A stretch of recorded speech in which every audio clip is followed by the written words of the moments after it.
An elderly driver who thought he was going to an activities class at the Milton Senior Center instead plowed into the side of the building, causing $7,000 in damage. Ann Sullivan, director of the Milton Council on Aging, describes what happened. A senior who frequents here, I would say 3 or 4 times a week, came to a chair exercise class, parked his car in the handicapped parking lot.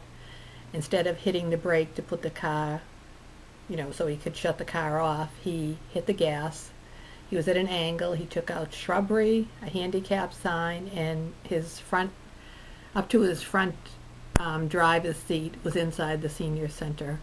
A gaping hole in the building. He was early for the class, and the Tai Chi class had just left, so seniors were not in the building, just the staff. He was not hurt. The police, fire, EMTs came. He wanted to know what all the fuss was about. He realized he had an accident, but his main concern was getting to the exercise class. We called his grandson, with whom he lives in Milton, and the grandson came down. The car was able to be driven home. Police filed a report, but our main room has about $7,000 worth of damage to structural beams.